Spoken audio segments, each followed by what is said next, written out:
Luglio scatena la mobilitazione delle piazze, a Mestre gli imprenditori stracciano le bollette per protesta, a Padova i commercianti chiamano a raccolte i candidati per chiedere di mettere il loro impegno nero su bianco. La fusione delle associazioni degli industriali di Padova, Treviso, Venezia e Rovigo, capisaldi dell'accordo, il tema energetico e le infrastrutture, si punta sull'idrogeno.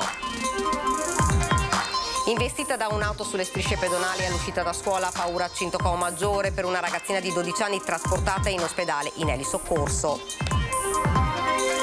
Sono gravi le condizioni di un cercatore di funghi ruzzolato nel bosco per oltre 20 metri in una scarpata a San Vittore di Santa Giustina. È stata la moglie che era con lui a dare l'allarme.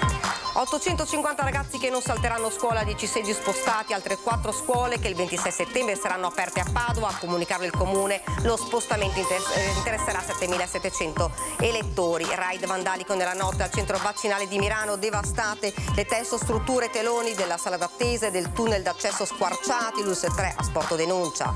Cittadini contro il rifacimento della pista da bob olimpica, Cortina, quasi 1.200 persone chiedono al presidente del CIO di bloccare, dicono un disastro ambientale ed economico. Buonasera e ben ritrovati, edizione regionale dei nostri telegiornali. Dunque l'avete sentito dai titoli, in primo piano caro bollette, commercianti, imprenditori e famiglie hanno protestato questa mattina a Mestre per lanciare un grido d'allarme al governo. Le bollette sono troppo alte, così non ce la faremo ad andare avanti e saremmo costretti a spegnere le luci. Protesta questa mattina di imprenditori e commercianti in piazza Ferretto a Mestre che hanno simbolicamente stracciato le bollette.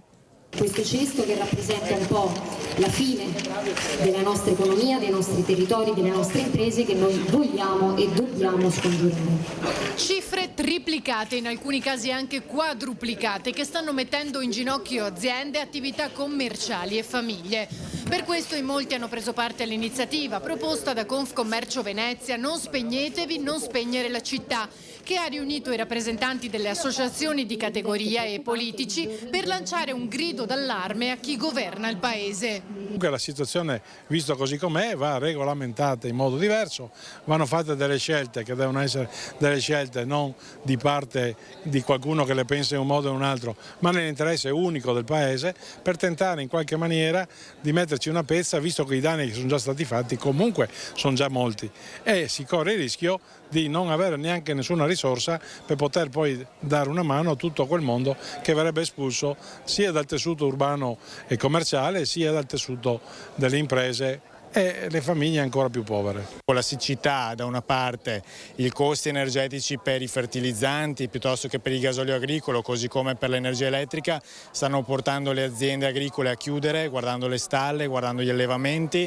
e di conseguenza poi saremo succubi di paesi terzi che importeranno, se vorranno, il cibo da noi a un prezzo molto maggiore di quello che costa a noi produrlo. Presente anche il presidente di Confindustria Venezia.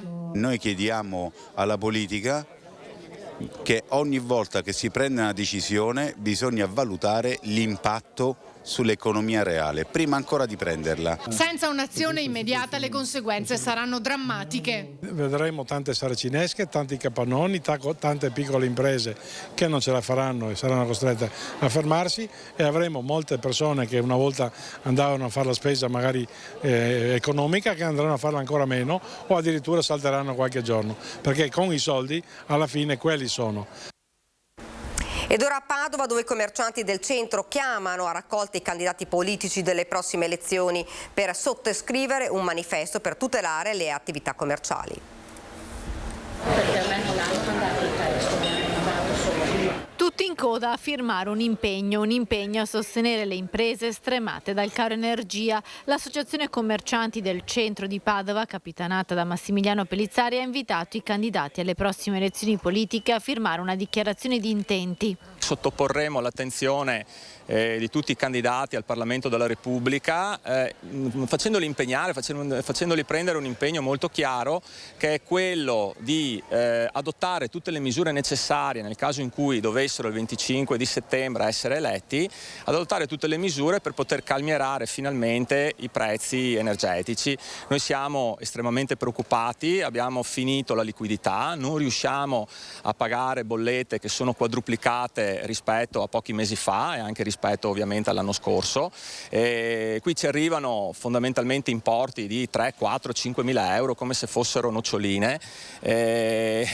Purtroppo la situazione è drammatica. Con la firma chi ha sottoscritto il manifesto redatto da CC e sottoscritto già da almeno 300 commercianti si impegna una volta eletto a farsi portavoce delle istanze degli esercenti che hanno bisogno di non far cessare le loro attività.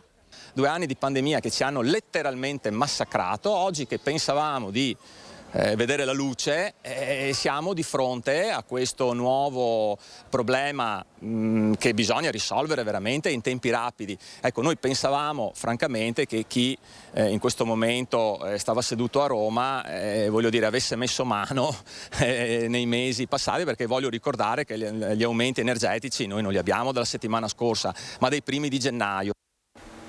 Idrogeno e infrastrutture, queste le priorità degli industriali di Assindustria Veneto Centro e Confindustria Venezia e Rovigo, che ieri sera a Mogliano hanno approvato il piano industriale di integrazione tra le due associazioni. Parliamo di energia e di gas e cercare di dare progettualità per quanto possa essere nelle nostre corde, cercare di dare una progettualità anche sul tema dell'energia e del gas. Penso alle comunità energetiche, penso a un hydrogen valley che si potrà andare a disegnare in futuro per dare più autonomia e indipendenza alle nostre aziende, ma anche alle nostre famiglie. In attesa di provvedimenti immediati da parte di governo ed Europa sulle bollette, sarà questa e non potrebbe essere altrimenti la sfida della nuova associazione degli industriali di Padova, Treviso, Venezia e Rovigo, che sarà ufficializzata il 28 novembre prossimo al centro congressi della Città del Santo. L'ultimo passo è stato compiuto nelle scorse ore. Ieri c'è stato l'ultimo passaggio, quindi il passaggio in Consiglio Generale, che all'unanimità ha votato l'aggregazione, ha votato il business plan, ha votato la nuova organizzazione e quindi ha dato il via veramente al processo di aggregazione delle due associazioni. Un processo ineludibile per quella che gli industriali definiscono un'unica area metropolitana che va maggiormente interconnessa. Dare l'opportunità a persone che vivono a Padova di andare a lavorare a Treviso la mattina, la sera andare a cena a Venezia e ritornare a Padova per la notte, quindi avere una logistica forte e ben integrata. Interconnessioni che devono valere anche per l'esterno, nei collegamenti con la Germania Nord e nella direttrice Est-Ovest, cruciale l'allineamento tra porti, interporti e aeroporti del territorio. La nuova realtà associativa diventerà la seconda territoriale di Confindustria in Italia dopo la potente Assolombarda. I numeri parlano da soli: 5.000 imprese industriali per oltre 260.000 addetti e un valore generato di 86 miliardi di euro, 32 di export, oltre il 6% di quello nazionale. Mettendo insieme 2 associazioni, 4 province, avremo un peso specifico di rappresentanza forte sia a livello locale sia a livello nazionale, ma mi lasci dire anche a livello europeo, perché penso che sempre più bisognerà contare a livello europeo sia in termini politici ma anche in termini economici ed industriali. Siamo alla cronaca. Investita sulle strisce pedonali mentre usciva da scuola a Cintocao-Maggiore, una bambina di 12 anni è ricoverata in ospedale a Treviso. La prognosi è riservata ma non sarebbe in pericolo di vita. La piccola è stata investita poco distante dalla scuola media da un'auto condotta da un anziano residente in paese. Oltre al personale del 118 di Portogruaro e Treviso sono intervenuti anche i carabinieri di Annone Veneto. Avrebbe sequestrato in casa e picchiato un'amica per evitare che chiedesse aiuto. Si sarebbe impossessato del cellulare della donna. Un trentenne di origine magrebina residente in provincia di Treviso è stato arrestato lo scorso weekend dai carabinieri di Feltre. La vittima è una donna bellunese di 35 anni, pare legata all'uomo in passato. Il trentenne non avrebbe accettato la fine della storia e più volte avrebbe tentato un riavvicinamento. Quel che pare certo è che sabato scorso l'uomo ha raggiunto l'abitazione della donna. Tra le due ci sarebbe stata una colluttazione e probabilmente anche atti sessuali non consenzienti. La procura del capoluogo ha aperto un fascicolo per sequestro di persona, percosse e lesioni. Ed ancora sono gravi le condizioni di un cercatore di funghi ruzzolato nel bosco per oltre 20 metri in una scarpata nelle vicinanze della chiesa di San Felice a San Vittore di Santa Giustina. L'83enne si trovava con la moglie quando è scivolato riportando un sospetto politrauma. È stata l'anziana donna a chiamare il 118.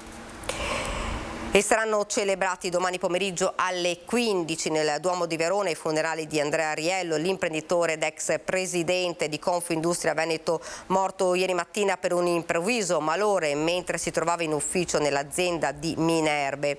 La prematura scomparsa di Riello ha suscitato sconcerto e commozione. Lascia la moglie Pinuccia e le due figlie Veronica e Isabella ed i fratelli.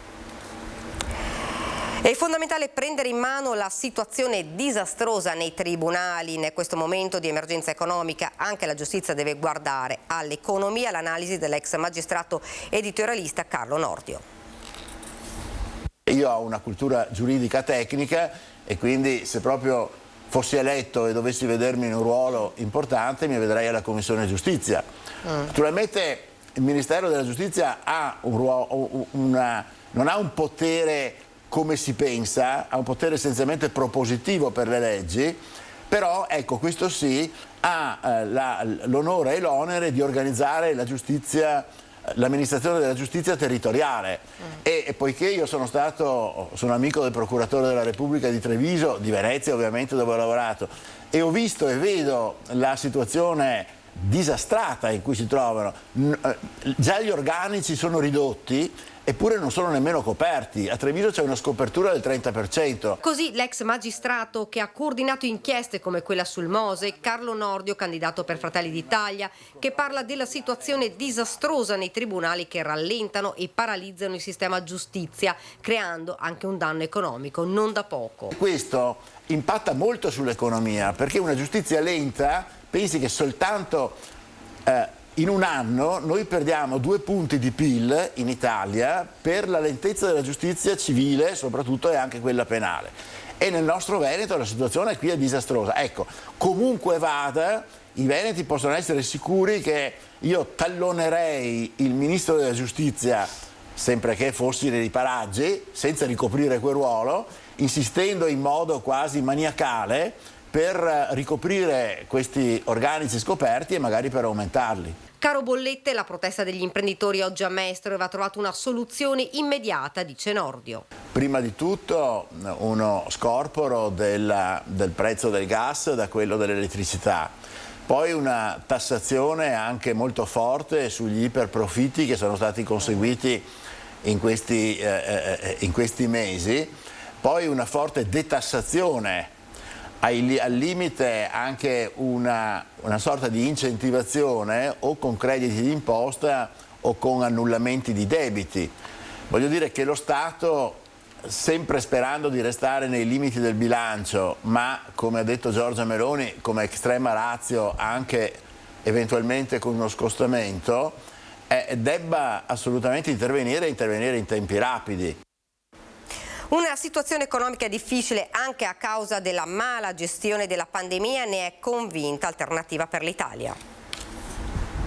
Bisogna che il governo intervenga subito, è intervenuto col decreto aiuti, credo che debba pensare qualcosa, soprattutto vista la domanda di sostegno alle imprese. Anch'io ho avuto modo di sentire alcuni imprenditori, uno neanche farla apposta qualche minuto fa, che ha detto che se le cose vanno avanti così io non ce la faccio, devo chiudere. A livello nazionale i numeri parlano che ci sono più di 120.000 imprese a rischio, quindi il problema è veramente cruciale. Quindi le soluzioni sono nell'immediato un qualcosa che venga incontro all'impresa, alle spese che stanno sostenendo soprattutto per il gas e l'energia elettrica. Il secondo aspetto, con il nuovo governo quando ci sarà, ma i tempi saranno lunghissimi, parlano di novembre, dovrà prendere delle decisioni molto importanti. Però mi sembra che l'argomento, così piccola impresa che è in crisi, non va a affrontare. Come quando parliamo di una malattia, non è che dobbiamo fermarci ai sintomi, dobbiamo andare a cercare le cause di questa crisi. E credo di non scoprire niente se dico che le cause sono prima di tutto nella cattiva gestione del Covid che è stata fatta prima, che abbiamo speso montagne di denaro. Non ultimo, è un dato che ho riferito già ieri a Ring, che ci sono 50 milioni di dosi di vaccino in scadenza per un valore di 400 milioni di euro. Quindi a un certo momento se il governo, chi di competenza, il Ministero della Sanità avesse gestito meglio quella faccenda lì, ci sarebbe una bella cifra da poter usufruire. I candidati del Terzo Polo Azione Italia Viva, Sara Moretto e Marco Griguolo, hanno presentato le proposte per far fronte al caro energia in vista dell'autunno e dell'inverno sulla montagna bellunese. Caro energia, la vera sfida del prossimo governo, perché le manovre dell'esecutivo uscente da sole non saranno sufficienti. Le proposte per il territorio bellunese di Azione Italia Viva con Sara Moretto e Marco Griguolo oggi in città. Responsabilità declinata in 3 misure, la parola d'ordine per non rischiare di decretare la fine del mondo per come lo conosciamo. La prima è continuare con gli aiuti che hanno in questi mesi ridotto almeno in parte le bollette e di farlo però in maniera più mirata, cercando di capire quelle che sono le famiglie da un lato e le imprese dall'altro che soffrono di più e quali di queste ultime in particolare rischiano di chiudere a causa delle bollette aumentate. La seconda strada da percorrere con determinazione è le infrastrutture energetiche per il Paese. Nel tempo e negli anni sono stati detti troppi no, noi invece vogliamo dire dei sì, sia ai rigassificatori, sia all'estrazione di gas, sì alle rinnovabili, sia anche al nucleare, sapendo che sarà una soluzione per i prossimi anni. L'ultima strada immediatamente attuabile è quella di separare i mercati dell'energia. Se non interveniamo oggi, domani ci ritroveremo con la gente in mezzo alla strada. Se chiudiamo gli impianti sportivi per il caro energia, decretiamo la morte di questa provincia che deve mantenere la gestione delle centrali idroelettriche e trattenere i benefici, afferma Marco Griguolo, che risponde all'affondo del ministro Di Maio contrario all'autonomia differenziata. Chi vota Conte o Calenda, ha detto Di Maio, rischia di favorire la Meloni. Non si stanno regalando voti alla Meloni, al centrodestra, ma si sta semplicemente dando delle risposte ai cittadini, cosa che non vedo da parte di Di Maio in questo momento. Azione Italia Viva sull'autonomia differenziata, che cosa pensa? Dispiace intanto che con la caduta del governo c'era già una legge quadro che si doveva discutere, che forse avrebbe trovato l'approvazione in questa legislatura. Se ne parlerà forse per la prossima, speriamo. Il Veneto ha diritto ad avere la sua autonomia e soprattutto la provincia di Belluno deve poter non più essere una provincia di serie B, una provincia che guarda la provincia di Bolzano o di Trento sempre con occhi di misericordia, ma deve essere una provincia che guarda a testa alta e che dà risposte ai suoi cittadini. 850 ragazzi che non salteranno scuola, 10 seggi spostati, 4 scuole che il 26 settembre saranno aperte a Padova. A comunicare lo slittamento dei seggi elettorali per 4 plessi scolastici di Padova l'assessore Francesca Benciolini, che porta a compimento un progetto avviato 5 anni fa per garantire la frequenza scolastica anche durante le consultazioni elettorali. Ai 1100 studenti e studentesse già interessati nelle scorse consultazioni se ne aggiungono dunque ora 850, lo spostamento interesserà 7700 elettori. Ed ora ci fermiamo per qualche istante di pubblicità.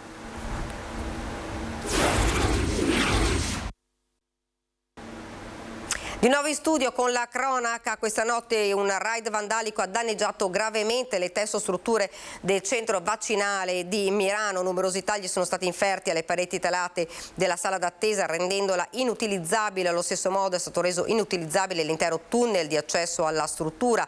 L'ULSS 3 Serenissima ha sporto denuncia. Nel frattempo le attività programmate continuano regolarmente all'interno del centro vaccinale.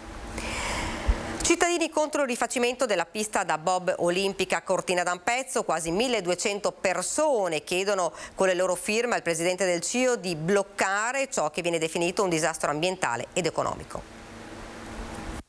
La pista da bob è un'opera che è insostenibile, sostenibile dal punto di vista ambientale, dal punto di vista sociale, dal punto di vista economico, soprattutto direi a questo punto economico, visti i tempi in cui ci troviamo. La pista per il bob olimpico a Cortina non sa da fare. Il CIO deve prendere atto della lunga serie di proteste locali che hanno trovato consenso anche a livello internazionale. 1185 cittadini di Cortina hanno firmato una lettera indirizzata al presidente del Comitato Olimpico Thomas Bach, nel quale si chiede di imporre alla Regione Veneto Veneto, al Comune di Cortina e alla Fondazione Milano Cortina 2026 di rinunciare alla costruzione dell'opera. È una pista che va contro i principi stessi della candidatura delle Olimpiadi del 2026, secondo i dettami del CIO dell'Agenda 2020. Quindi, siccome la pista poi rimarrà al Comune di Cortina d'Ampezzo ed è già stato annunciato un deficit che è assolutamente sottostimato di 400.000 euro all'anno, sappiamo ormai purtroppo che fine farà quella pista. Il precedente di Cesana Torinese è sotto gli occhi di tutti e il vivaio del bob da allora non è cresciuto. Un'opera inutile che non vogliamo a Cortina, afferma la presidente del comitato civico. Il CIO a gennaio dello scorso anno scrisse alla Regione Veneto chiedendo di non procedere alla costruzione della pista da bob per mancanza dei requisiti di sostenibilità. I funzionari della Regione risposero che l'opera era nel dossier olimpico, finanziata con fondi statali e che il progetto sarebbe andato avanti. Thomas Bach non si è più esposto più di tanto fino a quest'estate, in cui in un'intervista rilasciata alla Gazzetta dello Sport invece ha proprio dichiarato che la pista da bob è un'opera che si può tranquillamente fare a meno. Ha detto lui, anche segretario generale del Comitato Olimpico Internazionale. Il presidente Zaia, che ha ricevuto in copia la lettera del Comitato Civico, ha risposto a stretto giro che il CIO si esprime in modo chiaro e inconfondibile, afferma Zaia, magari spiegando quali ricadute si avrebbero su Cortina spostando il bob e quali realizzandolo dove è previsto. L'auspicio è che la risposta del CIO stavolta sia inequivocabile. In ogni caso il Comitato guarda al futuro. Stiamo provando tutte, noi speriamo che con questa ennesima mossa ci sia una certa sensibilità. Siamo ancora in tempo, ancora non sono partiti i cantieri, non è partito nulla, quindi siamo in tempo per fare un ragionamento che, ripeto, non è di essere pro contro il bob, ma è veramente una questione di buon senso, soprattutto in un momento così delicato che stiamo vivendo adesso.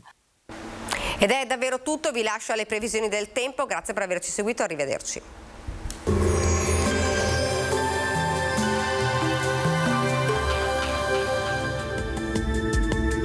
Benvenuti al meteo.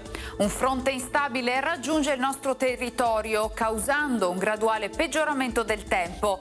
Caldo anomalo, poi passeremo dall'estate all'autunno. Intanto il dettaglio di giovedì 15 settembre. Sul Veneto la grafica ci mostra una situazione buona, la probabilità di precipitazioni sarà nel complesso medio-bassa. Prevarrà il sole anche se nel pomeriggio saranno possibili più nubi sui rilievi con temporali sparsi in locale estensione poi anche alle pianure limitrofe. Venti moderati da ovest, temperature stazionarie, minime tra 15 e 22 gradi, massime invece comprese tra i 27 e i 31 gradi all'incirca.